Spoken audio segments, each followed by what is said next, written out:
You're listening to Whoa! Potluck.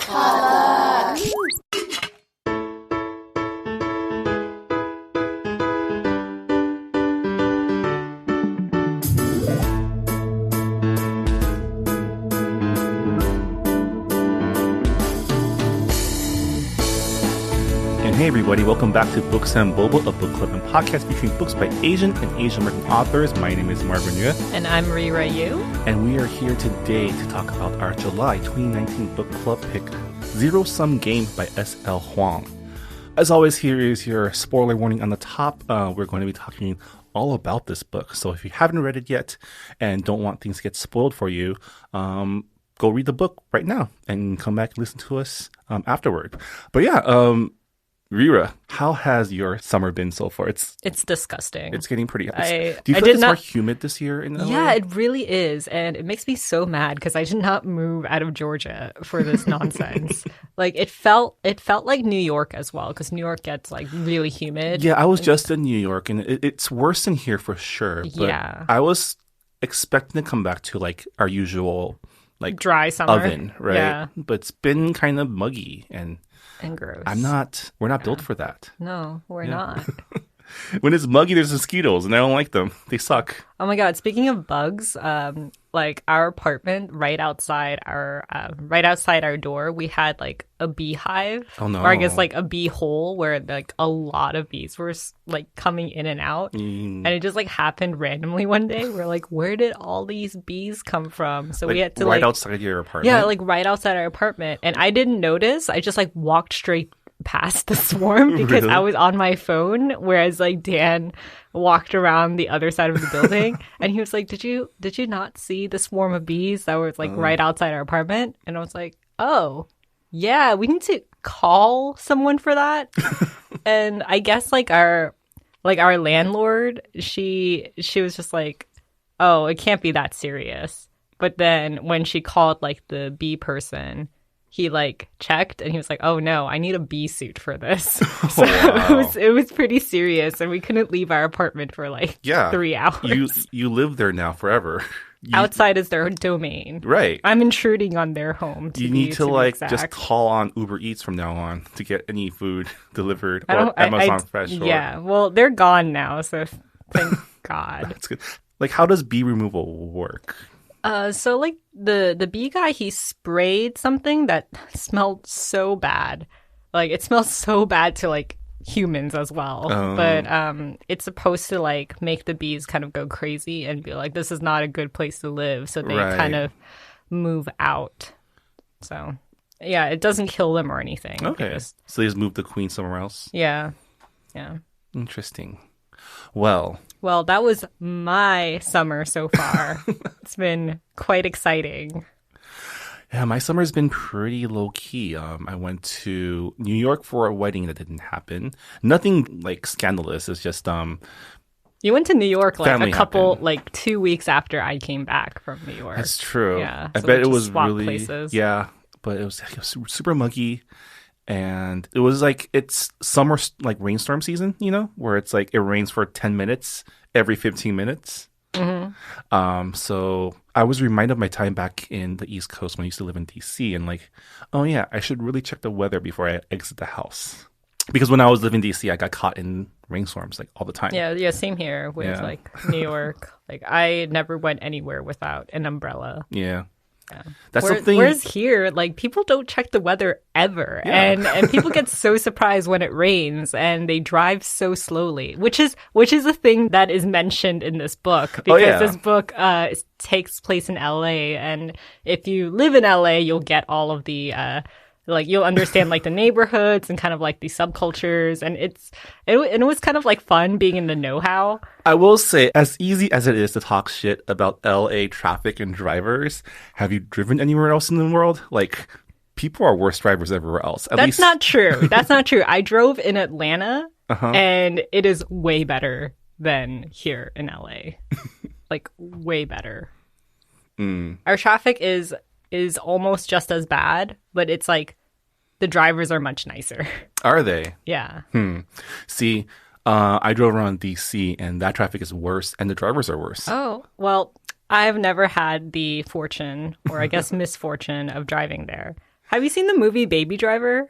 I have not actually. It takes place in Atlanta, and it's like, oh, I know those streets, and it's another movie slash I guess piece of media where like fast drivers are fighting against traffic in like a very big city. So anyway, we're gonna jump right into our. We're gonna talk about our July book club pick. All right, and here's the summary as always. Cass Russell is good at math, scary good.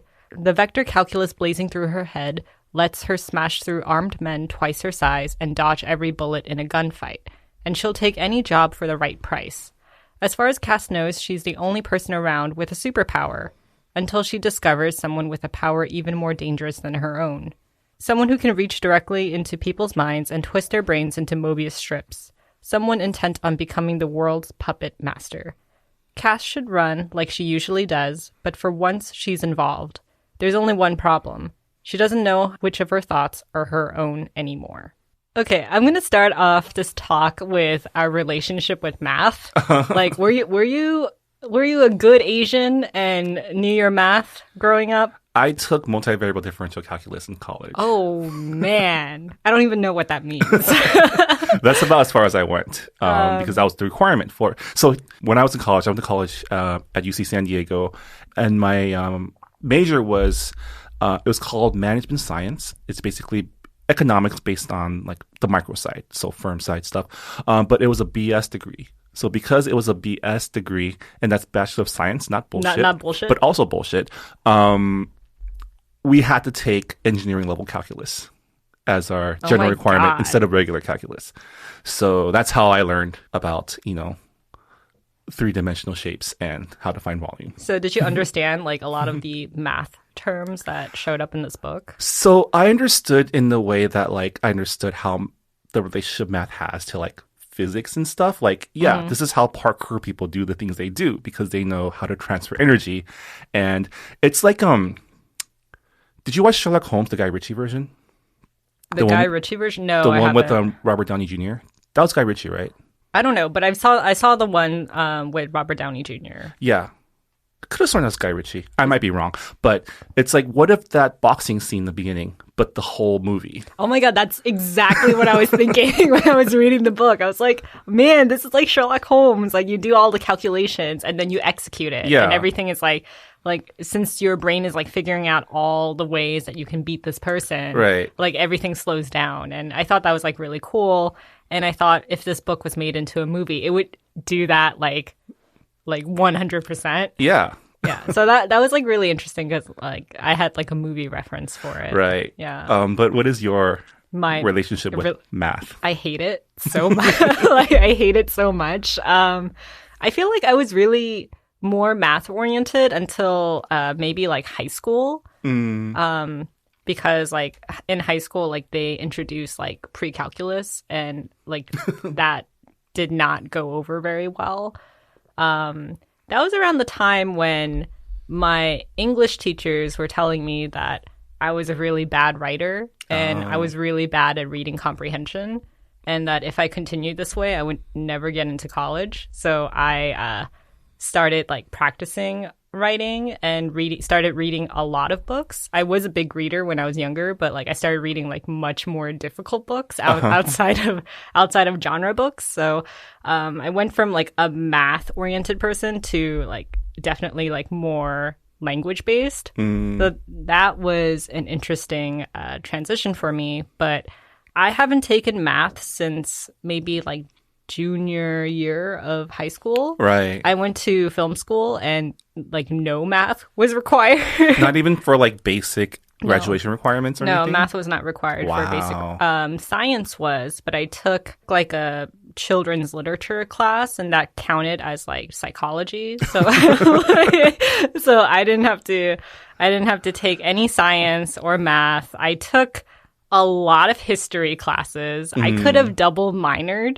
I have a minor in producing, but like I could have double minored with producing and Renaissance art history, right? Because I took so many classics classes. It was like crazy. But I have a very minimal relationship with math. I try to avoid it as much as possible. So a lot of the math terms in this book just kind of flew over my head. I mean, but it's great that the author or whoever did the marketing of the book explains that the math power as a superpower, because that gives you the frame of reference on how to approach the main character, Cass Russell's math skills. It's like, yeah, I think it acts as a great shorthand for like, yeah, of course you can do this stuff, math, which is the way that she describes it too.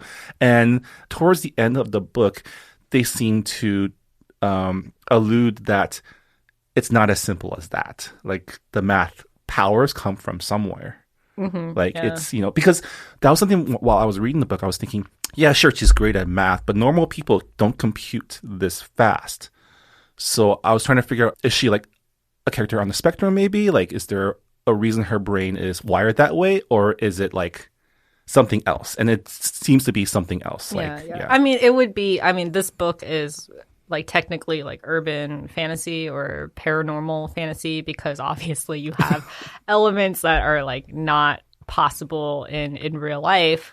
And it's just like, even if you could compute that fast, your body normally can't follow those calculations that quickly. So, like, I just kind of figured that she had some kind of weird superpower to begin with. And once you get to the end and kind of like a little bit of her origin story is kind of like being revealed, I was like, okay, well, I guess that will be the thing that shows up in the second book, because this is a series of 4 books. Yeah. The series was actually self-published before it got picked up by Tor Books, and they republished it after it was like edited and polished a little bit. Okay. So Zero Sum Game actually was republished last year in October 2018. So the entire series is already out? No, it's not already out. The second book, let me pull up what the second book. So the second book is Null Set, and that was released last month under Tor Books. Wow. So they are releasing it in kind of like a traditional publishing basis, like a book every year and a half. So it's really, really rare for a self-published book to be picked up by traditional publishing. It's something that almost never happens. So it kind of shows like how much appeal there was to pick up this book. Yeah. And actually, like, I mentioned this when we first announced this book as our book club pick, but S.L. Huang, she is freaking amazing. Like, she sounds like the coolest person I have ever like heard about in terms of authors. Well, I mean, we talked about our collegiate background, but if we were in a straight up competition of best Asian, she would win. Yeah, like, right? Like, okay, so S.L. Huang, she has a math degree from MIT, which is like, whoa, that is like the most amount of math. And she's actually a professional stunt woman and an arms expert. Yeah, that was something when I was reading the book, I was like, man, there's this a lot book of really weapons loves here. guns. Yeah, and like I was able to pick up on the names only because of my extensive video game experience, specifically the Resident Evil games, which also has a surprisingly affinity for like specific guns. It would make sense. Resident Evil, like, yeah, it's one of those gun games. I'm not a guns fan, and I really don't like to play games where weapons are like super specific, because to me they're all the same. Yeah. So like that was another thing that just kind of went over my head, like the math terms and like the totally like different types of guns. Her preference for not Glocks. Yeah. And I was like, I don't know what that means, but like I get it. Like she is very Cass is very specific about her weapons, and I guess like that kind of played into the humor of things. So yeah. But this book was very, very, very different from the past books that we have read for Books and Boba. It was almost like we were reading a blockbuster action screenplay. Yeah. Like it really, like, I don't know, there was so much action, and I don't think I've ever read that much action in a book before. Well, I mean, the last book that we read that was similar to this was IQ, which similarly had like set piece scenes, but just not as much. I feel like this one like started it off right from the bat. Yeah. Right. It definitely did like the traditional like screenplay opening scene where like you're in the middle of like a great battle or some kind of like Oh, I know this like- term in media res. yes. So I really like the way the book started, like start with a bang. And it kind of like showed like it kind of showed me like what type of book this was going to be. I was like, okay, there is a lot of action, there's a lot of speed, but is there going to be a lot of mystery? So I wasn't really quite sure if this was going to become like a detective procedural halfway Right. through, or because you were introduced to a PI, Arthur Trusting, Right. and I was like, is this going to turn into a procedural? But no, it was like all action throughout. I said this before we started recording. The book really reminded me of Jessica Jones, or at least like the limited number of episodes that I've watched of Jessica Jones, where you have like a very like antisocial, really aggressive, impulsive female character who kind of like is outside the norm of typical heroines, Right. and just kind of like being in like half noir and half like superhero action movie. Right. It was like a weird blend, but I was kind of into it. Right. And it wasn't a cat and mouse type of story. It's not like the chase is afoot type of story. It was like different people with different agendas like kind of coming to a head, right? And like it definitely felt more like to use like the Marvel movie analogy, like the Winter Soldier, right? I've never watched it, so I mean, it felt more like did you watch the Bourne movies? like maybe like two. So Mm. I have limited knowledge of the series. I'm sorry, I'm being so unhelpful with my pop culture knowledge. It definitely felt more like a spy thriller than like a traditional detective story. Yeah. What did you think when I guess like the first hint that it was going to be paranormal / superhero? Because you find out when like the main villain, Donna Polk, Right. yeah, she's revealed to be some kind of like telepath. And I like, for me, like, because I went into the book cold, I really need to stop doing that. But like I went into the book cold and I wasn't quite sure what the genre was going to be, aside Right. from like there is a mystery and there is going to be a lot of action. So I was really surprised when I got to that part in the book. So I had read the description on Goodreads, so I had an idea that mind control had something to do with it. I wasn't sure what level it was going to be, if it's going to be full on like superpower telepathy, or was it going to be some sort of like, because I knew the theme was like math person, right? So I wasn't sure if it was going to be some sort of like couched in science or anything, and it still might be. I mean, we don't know the real nature of the mind control powers, but I had already known that there was going to be something strange going on. Yeah, something outside the norm of like a thriller. I did start to catch on to the inconsistencies of Cass's character during that first scene where she talks to Donna about giving her an update on Courtney, the person that she went to go rescue. The fact that she was telling her where she was going, who she was seeing. And her being like very like emotionally invested. Yeah. Because I was like, wait, why did you turn really like, I don't know, like concerned about your client? It just seemed really out of character. And I wasn't really sure in the beginning if that was just like a mistake. Mm. But, you know, it's just really good setup, I think. I mean, the fact that she told her exactly where she was going to.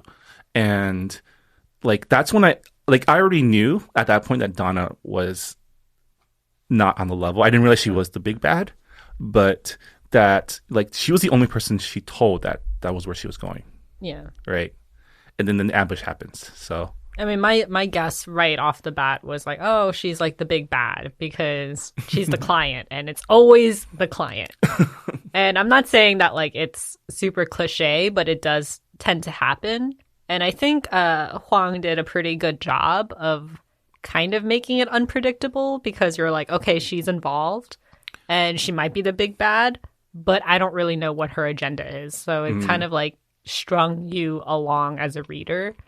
I mean, the unpredictability came from that point on when you realize that nobody can really be 100% trusted, right? Except for probably Real. But even then, not really, Yeah. right? Which is why, like, it kind of reminded me of Jessica Jones, because David Tennant's character, he kind of has like that similar ability to influence people's minds That's and true. make people think that they're doing the right thing. He can make them feel whatever he wants them to feel. So it really did give me that like the similarities definitely struck a chord with me. Right. But also, I don't know if you've seen Miss Sherlock. It's like the female Japanese version of Sherlock Holmes. It's on HBO, right? Yeah, on like in like modern day settings, and the same exact power is in that series as well. You have spoiler warning. So you have Watson goes to a therapist, and the therapist turns out to be the big bad, and she's like she ends up being Moriarty, and she's able to kind of brainwash people very gradually to make them serve her purposes. And she does it in a way where she thinks that she is helping people for the greater good. Right. So like, I was like, another mystery / thriller with mind control involved. I was like, is there a theme with these types of stories? Probably, because this book specifically covers the theme of moral gray areas. Yeah, like relative morality, right? Like, because you have a character, Rio, who is a very violent psychopath, but he's also religious, and he's also cast as like best friend, but not really a friend, kind of weird relationship. And it's like you know that he is essentially a bad person. He enjoys torture, and he seems to have no qualms or emotions attached to that. Well, I don't think he enjoys it. Does he enjoy it? Yeah, he is a sadist. But he only tortures and kind of extracts information from bad people. He's like Dexter, right? But instead of like the code of his foster father, it's the code of Christianity. Yeah. Which even like he or Cass mentions that it's not because he is religious.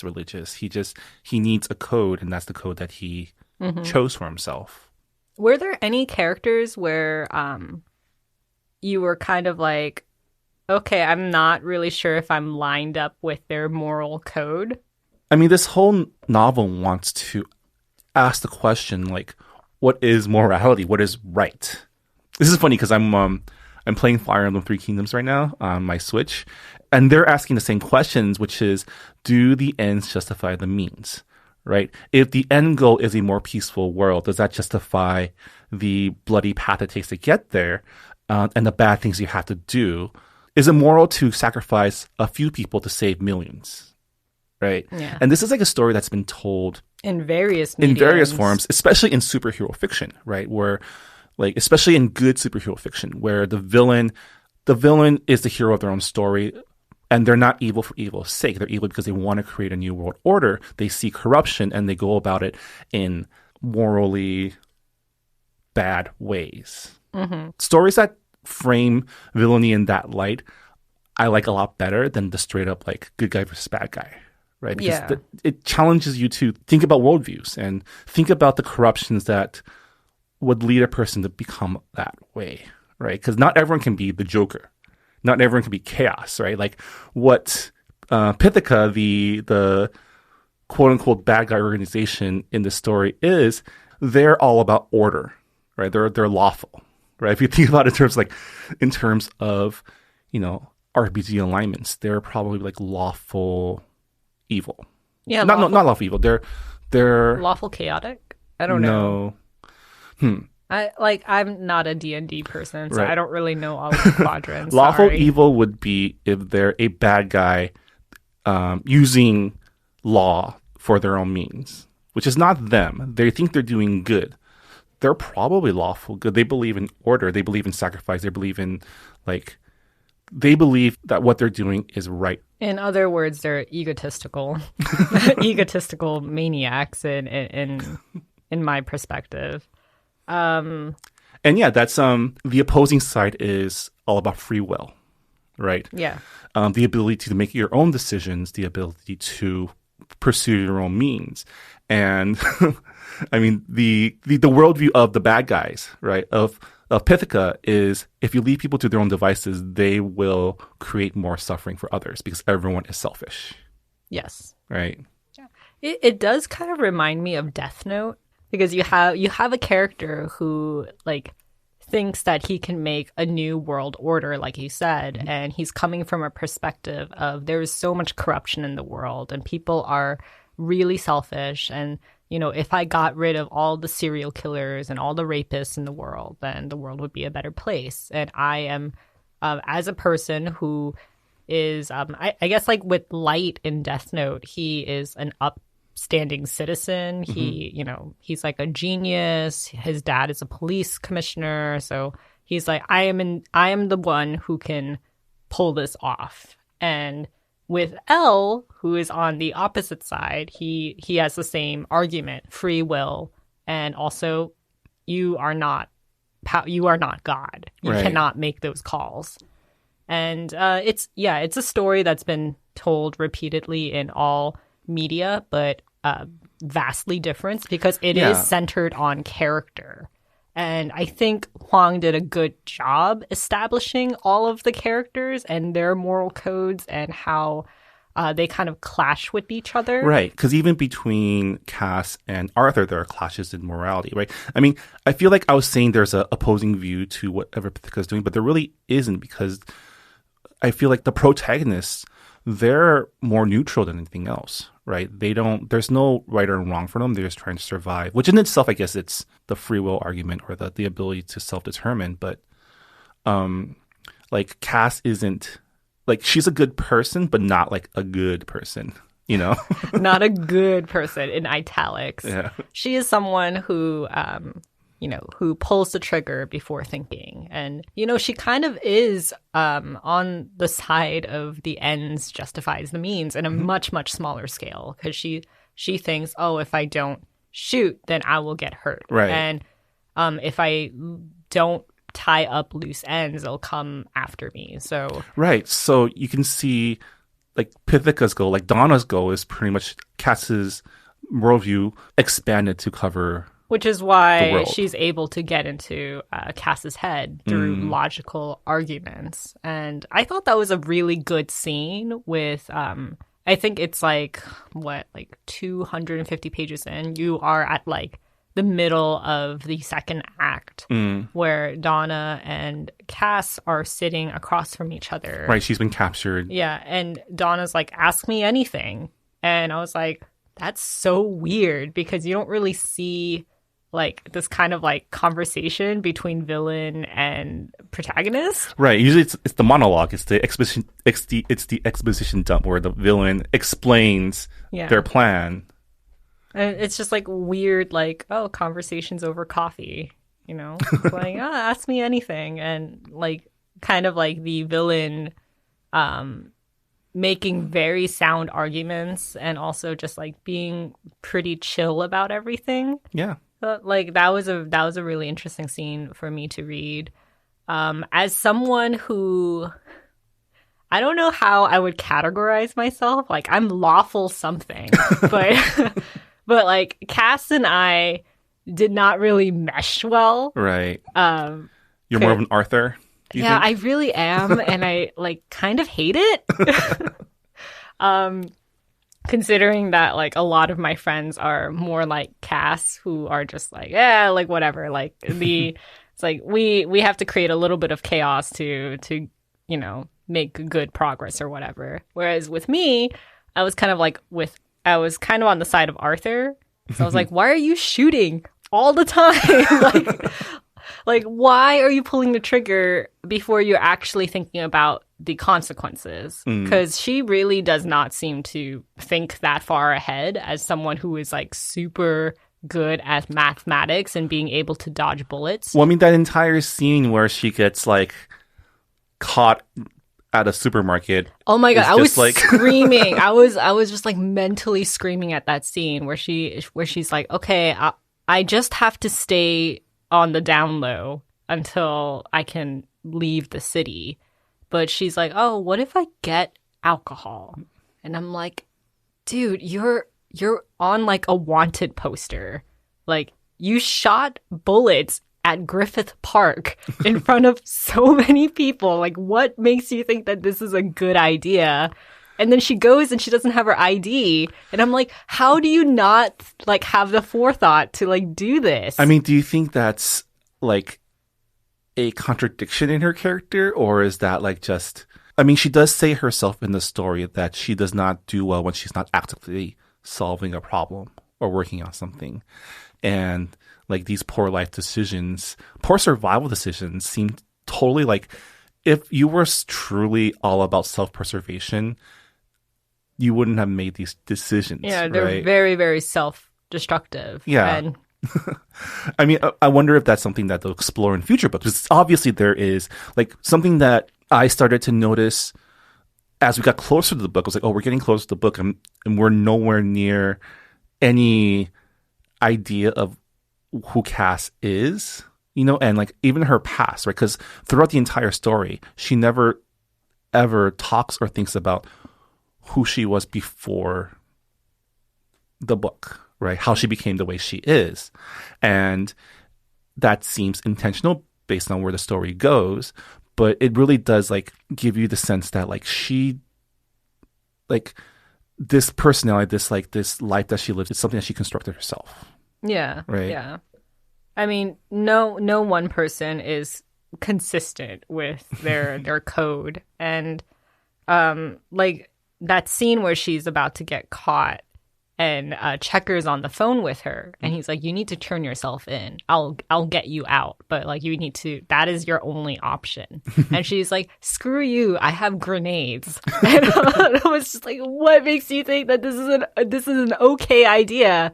Like, Checker is a hacker, he's going to like break you out. Right. But that's what makes Cass like a pretty good character, because she has all these trust issues and it creates so many problems and so much conflict.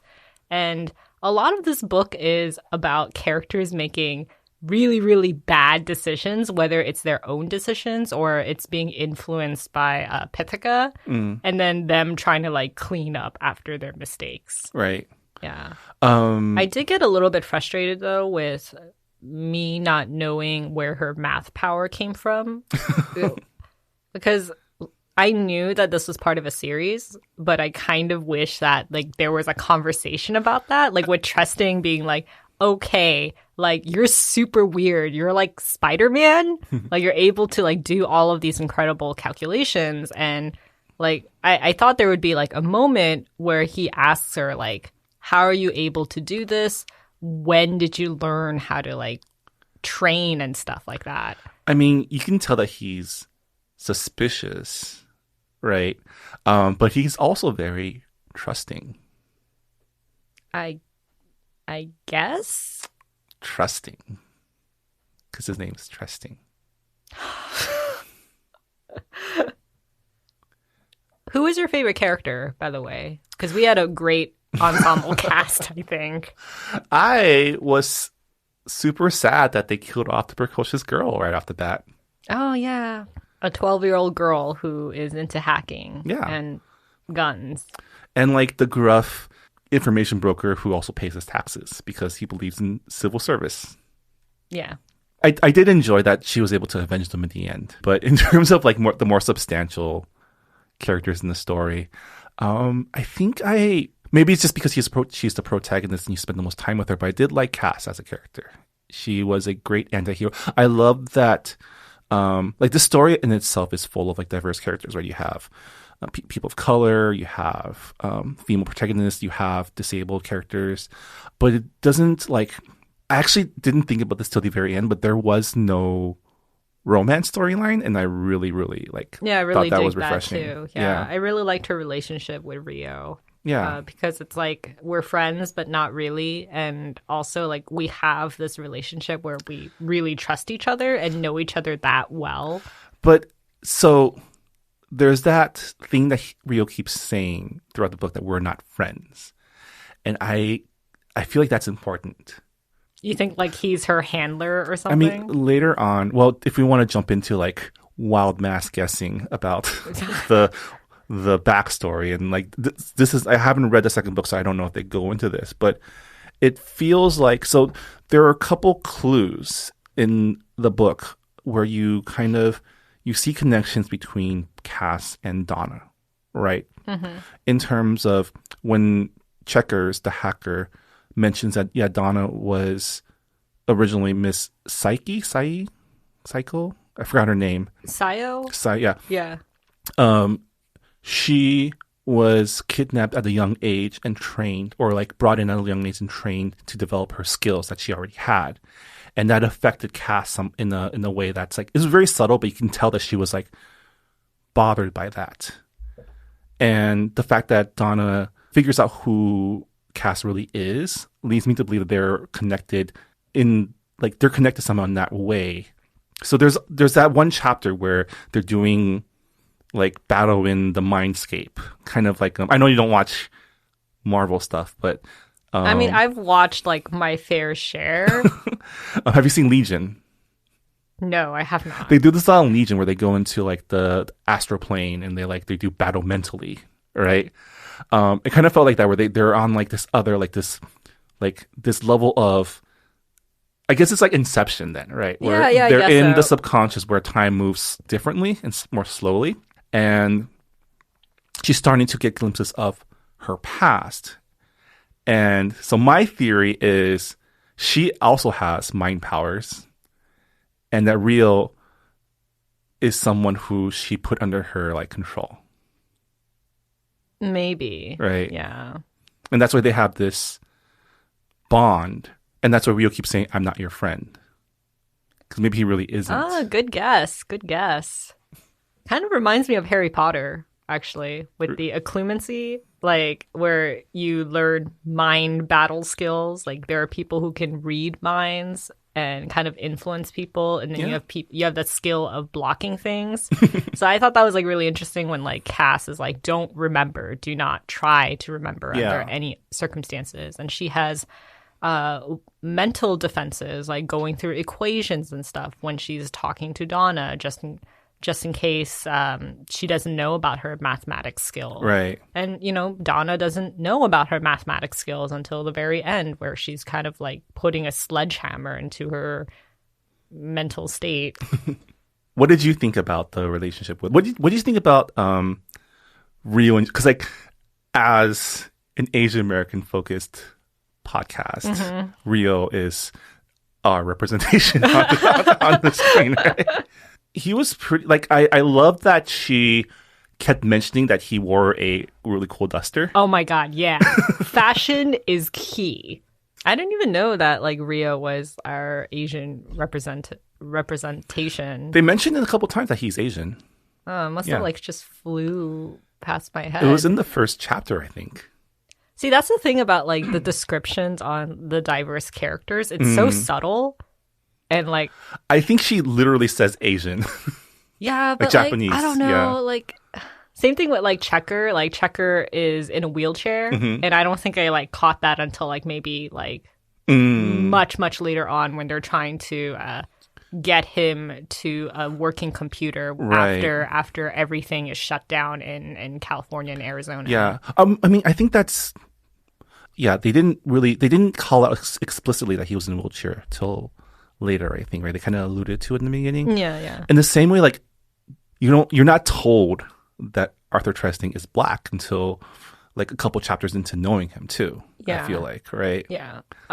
Same thing with Cass. I mean, like, she does say like, oh, a lot of people think that I'm like Middle Eastern or Latinx. And when she is arrested after that grocery store stunt that she did, the police mention, was it the police? I don't know. Someone mentioned that like a Pakistani girl got beat up because they thought it was her. Yeah. So it's like, oh, it's very, very subtle. And I do really prefer that because it doesn't feel like tokenizing. Yeah. But I wonder in your mind's eye how you casted them before you realized or before you were told who they were? Because I feel like I don't know if this was the author's intent or it's just like the author just writing them as real people, and it's on us to not assume. Yeah, I'm sure that there are a lot of readers who assumed that they were white, and then they had a rude awakening in the middle of reading it, and it's kind of like the author reprimanding them, being like, yeah, like white people aren't default characters, right? I mean, I don't. Yeah, do you think it was the author trying to do you think that was the intent, was to give a middle finger to those people? Or No, I don't think so. I think I feel like that's way too much work. Right. But I did get the sense that Arthur was black, pretty early on. I'm not sure why. Maybe it was the way he spoke. It seemed a little bit more urban. And also, when they go to his office, they describe the neighborhood to be pretty sketchy. Right. And I'm like, oh, if this was a white PI, he's probably doing more I don't know, my husband is cheating on me, so take a photo. So that would be in a more middle class neighborhood. And I mean, I guess it's because we read IQ that my mind just jumped there. Okay. I mean, I think he did mention that that's what he normally does, is surveillance and following people around. I think waiting. that's just a PI bread and butter. I don't know. For some, I would have to comb through the book again, and I'm not sure if I will do that. But I did think that he was black early on. See, I didn't realize it. Maybe that's on me for or just the way that the world has trained me. But I thought hardboiled detective, I thought that kind of noir. Yeah. You don't really think about your own biases until they're exposed to you, shoved in your face Yeah. like that. I'm like, oh shit, he's black. I'm an asshole. But I do like that their race wasn't a character trait, right? Which is something that a lot of less skilled authors would do. Is oh, their character is black guy, right? Yeah. Whereas here, Arthur was hard-boiled detective first. One issue that I did have with the book was pacing. It just felt like so much was happening. They're running from one organization, and then you have an explosion, and then they're in hiding again, and they're going back to do some snoop work, and at some point, maybe 200 pages in, I'm like, so many things are happening. And I keep feeling that this is the end of the second act, but I know that there's so many pages left. So I'm like, what other discoveries, what other incidents can happen to escalate the plot? See, I feel I guess that's where my experience in watching spy thrillers came in handy, because to me, the pacing felt good. Okay, so it's standard pacing for a spy thriller? Yeah, because you're not, like I said in the beginning, it's not a detective story. You're not unraveling a mystery.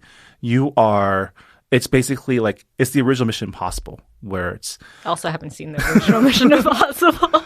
The movie, not the TV series, where it's multiple organizations with their own agendas coalescing in one point and seeing who comes out on top. And you're kind of thrown in the middle of that, where you are constantly reacting to things happening, people executing on their agendas, right? And see, this is where I'm not a film major. I'm not a writing major. I don't have the language to talk about narrative structure and tropes and all that.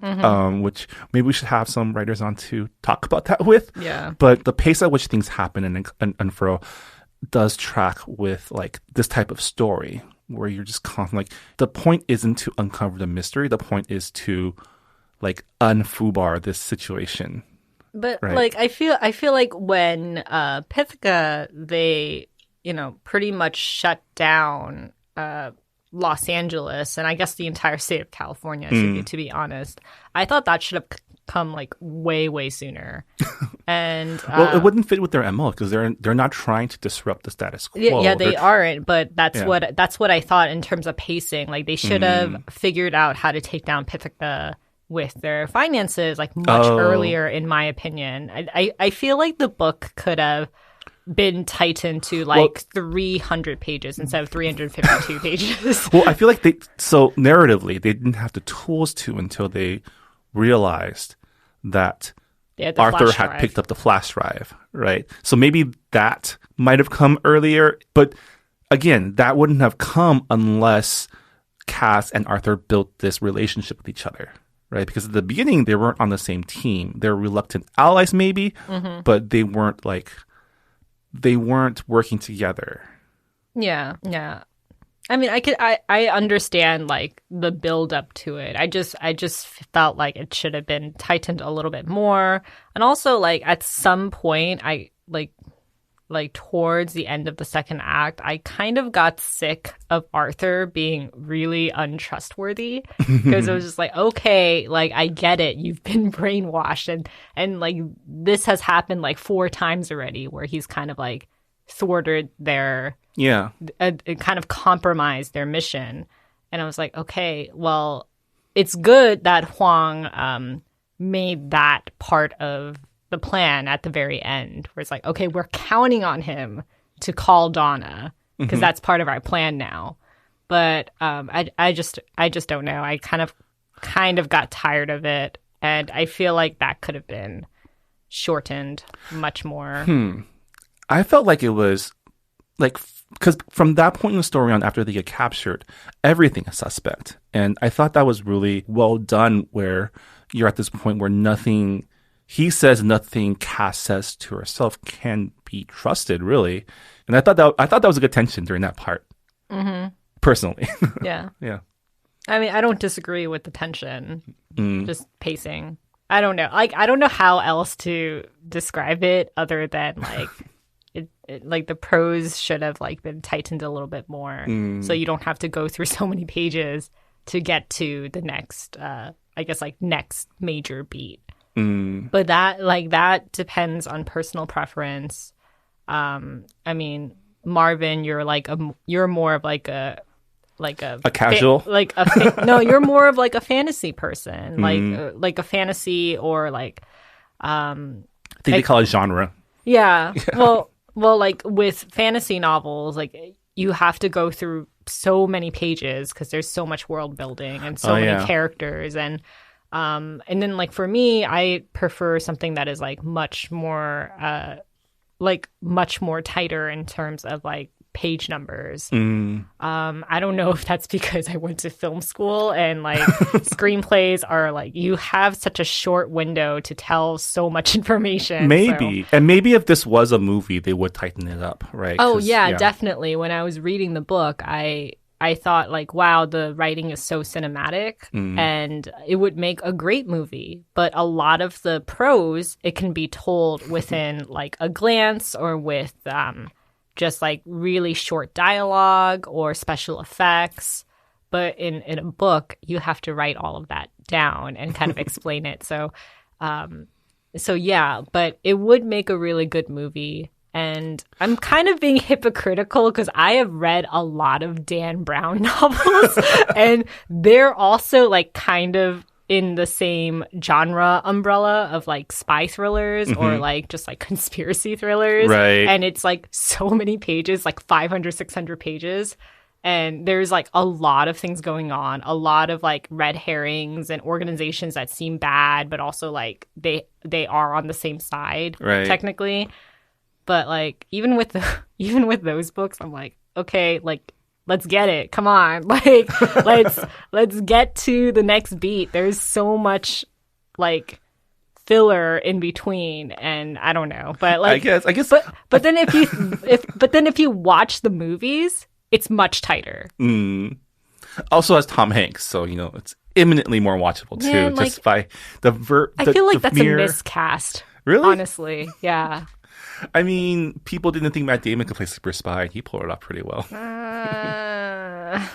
I don't know. In your brain cast for this movie, who would play Rio? Who would play Rio? Oh man, I don't know. Who is the buff? Because he's a big guy, right? Is he a big guy? Is he a big guy? I don't remember now. I don't know. He's imposing, right? He's like. I think it doesn't matter like the body type, but like the actor would have to give off that psychopath vibe, where it's like he can just be standing still and it would be like terrifying. Right. So I'm trying to think of actors who could pull that off, because it's a lot of subtle acting. I mean, Steven Yeun has been known to play charming, creepy guys, but I don't think that's the character. No. It's not charming, creepy. No, He's like menacing, scary. Yeah, menacing, scary. Right.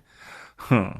Well, if you think of somebody, please. Have we had that character? I guess Rick Yoon from his James Bond work. I don't know. Is he too pretty? He's probably too pretty. He's probably too handsome. I mean, that's a good compliment to give somebody, but yeah, if you have any ideas about who could play Rio, please let us know in the Goodreads forums or tweet us, because my brain is just like it's gone. What about Arthur? Who would be a good Arthur?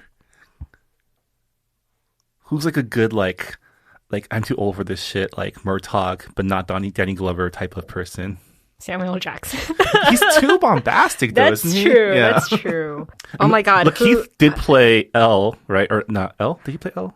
Lakeith Stanfield in the movie? You probably didn't watch it because it was terrible.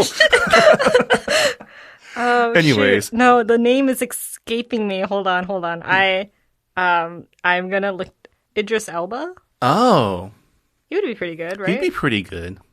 Yeah. He's a very versatile actor, and yeah, he'd be great. He'd be a solid Arthur. Yes. we got one person in. Who would be a checker? Who would be a good checker? I don't know. Tom Holland. I feel like we need to get someone who is actually disabled. Which would be nice. Which would mean we'd have to get someone probably unknown, That's right? True. Because I don't know if there's many, at least not prominent actors in the industry who are actually disabled. A lot of people playing disabled, but not. Yeah. I really liked Checker, and I really liked how he was introduced and how he kind of like added more punch, I think. Like, I don't know, like because he added like more humor to it, I felt grateful for his existence. Yes. I mean, but I feel like that is an archetype in a lot of like media. You have a hacker who has a lot of personality. Yeah. Yeah. But I guess, are you interested in reading the second book? I don't know. Because I kind of feel like I'm in it in a way where like I'll eventually probably crack it open, or at least get the audiobook to listen to it on my drive, because I'm interested in what's happening. Yeah. And I did read the description for the second book, and it sounds like they're dealing with the fallout of them taking down Pythica. Because the final like moral quandary of this book is you have this organization that is obviously doing some heinous shit, but also keeping the world relatively peaceful and making it a better place. And by taking them down, you are essentially unleashing or unshackling a lot of bad people and bad actors, right? So like, again, this tension between order and chaos, which is preferable, which is right, which one is more right? Well, what about you? What side do you stand on? I mean, I'm always going to be on the side of free will. Yeah, same here. Just because, I don't know, and we don't have time to go into this because we're already pretty deep into the episode, but Donna Polk's power to like kind of not just convince you of her righteousness, but to fundamentally change your own like moral center. It's violence. It's mental violence, right? It's abuse. Yeah. That's what gaslighting is. I am of the side where, people need free will, and that if you think that everyone should think in the same way as you and actually put in the effort to like brainwash people or to like make them do your dirty work.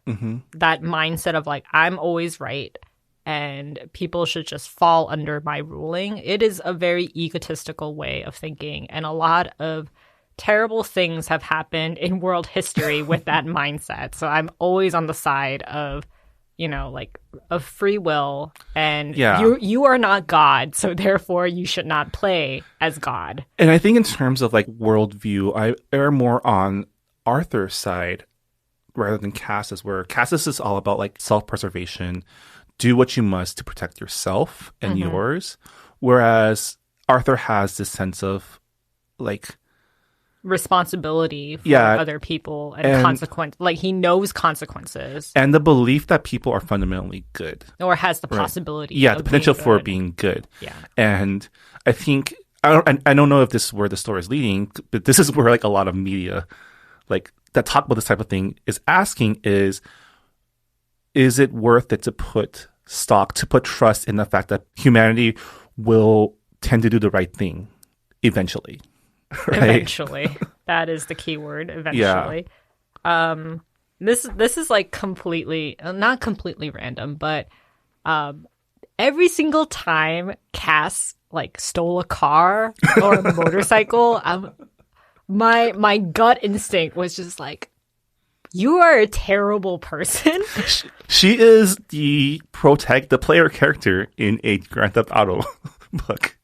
Like video game. Like honestly, like yeah, she has bullet time essentially, and she's able to like murder a bunch of people, and she's good at stealing cars. I mean, like it's set in LA, and I'm like, if you steal someone's vehicle, like you're pretty much like pretty much can't go anywhere. So like as like an LA person, that's why she stole a motorcycle. You've been there. You've sat in rush hour gridlock traffic and the motorcycle just zooms, because motorcycles are allowed to split lanes, they just zoom right past you and you're like, damn it. No, I don't say damn it. Do you know why? Because those are death machines. Like, I will never get a motorcycle, and any friends that do have motorcycles, I like so much anxiety like rises up because I'm like, you could easily get killed or maimed or something. What about a moped? No, not as fast. No. I'm scared of bicycles, okay? Like, I'm scared of those, like, motorized scooters that are everywhere in downtown LA. Like, I hate them so much because, one, this is your PSA in terms of those stupid bird scooters. Yeah, like, two of my friends have used those scooters, and they have both gotten into serious accidents. One of them fractured his back, and the other one broke his arm and leg. So I am of the belief of you need to be in a vehicle where there is a seatbelt. And if you're thinking about getting a motorcycle, please wear a helmet that fits your size. Because Cass is like, I don't want to wear a helmet, or this helmet is too big, and screw the California law of wearing a helmet. And I'm like, this is not lining up with my sensibilities. You and Cass would not be friends. No, we wouldn't. Would be constantly exasperated. She stressed you out, I bet. Huh? Yeah. So when Arthur was like, I'm going to pretend I didn't hear that, and he's like, you should really follow the law. I got you. You and Arthur are on the same wavelength. Yes, we are. Well, on that note, I guess that'll do it for our discussion of Zero Sum Game by S.L. Huang. The second book, Null Set, is out now if you're interested in continuing the adventures of Cass Russell. And if you have anything to add or to bring up about the discussion that we've had on Zero Sum Game, please let us know again on our Goodreads forums. We do have a thread going that's very lonely right now. So yeah, it is very lonely right now. I know a lot of people tend to read the books after we talk about it. I don't know, like, I don't know if we become like the Spark Notes of Asian and Asian American literature, where people listen to us first and they're like, okay, I got the gist of the plot. If that's the case, what are you doing? That is. I also know that a lot of people tend to listen to our book news episode more. That's true. But, if you're listening to our discussion episodes, please let us know on the Goodreads forums. let us know if we're doing this right. Yeah, let us. I mean, we do want to change things up a little from time to time. So it would be nice to get your suggestions. But for the month of August, our book club pick is Severance by Ling Ma. And it's kind of like a satirical post-apocalyptic novel. Okay. It's like it takes place in Silicon Valley. I think it's Silicon Valley. And, you know, a zombie apocalypse kind of happened. Or kind of like a plague has kind of wiped out a lot of humanity. Is this our first post-apocalyptic story? Oh, my goodness. I don't know. I feel like How to Survive in the Science Fiction Universe was kind of post-apocalyptic. But not really, because there's a society that's true. like... It's more future dystopia. Yeah. Right. Well, in Severance, it kind of focuses on a Chinese-American woman who is kind of like by her lonesome during this like post-apocalyptic era. So it will be fun. It will be fun for us to read. It's a little bit different. We try to read different stories and try to try to like switch things up a bit. This book is shorter than the other books that we have read, so it should be a breeze. That's good, because I am also currently making my way through Jade War. Oh, by Fonda Lee. So if you guys want to chat about that book, I'll start a thread and we can. Are you going to start a thread about Dragon Republic as well? Because that's coming out this month. That book is real good. Have you finished The Poppy War yet? No, I haven't. Yeah. I have a lot of books on my Kindle by Asian and Asian American authors. And it's like, if it's $2, I tend to buy it. And it just stays in my Kindle until we decide to read it. The second book is a lot less dark, but a lot more focused than the first book. In terms of content. That would make sense. Like, the themes are still pretty intense, but there's a lot less the stuff that will make you queasy. But yeah, Rira, thanks so much for discussing this book. We got a lot of mileage out of this one. I enjoyed our conversation. We've learned more about each other's moral codes. And I'm sure our listeners have learned more about us as people. I'm not sure how I feel about that, but hey. And yeah, thanks to everyone for listening in. A couple quick shout outs before we take off. Thanks to the Potluck Podcast Collective, a collective of Asian American hosted podcasts that we're a part of. You can learn more about our fellow Potluck podcasts by going to the website podcastpotluck.com. And thanks also to Visual Communications. Our podcast was recorded at the VC offices in Little Tokyo at the Potluck Podcast Studio. They're an amazing arts and media organization behind the annual LA Asia Pacific Film Festival, and you can learn more about them by going to their website at vcmedia.org. And yeah, Rira, thanks for joining me again. And I guess we'll see you next time. Yeah, next time. All right. Bye. Bye, everyone.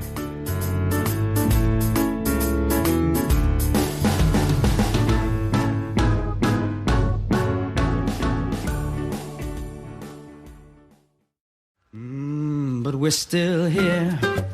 And we're going strong. It's an exciting time in Asian America. There are more movies, TV shows, books, and music reflecting us than ever. But all of these represent just a small slice of Asian American culture and experiences. So what do? Tell more slices.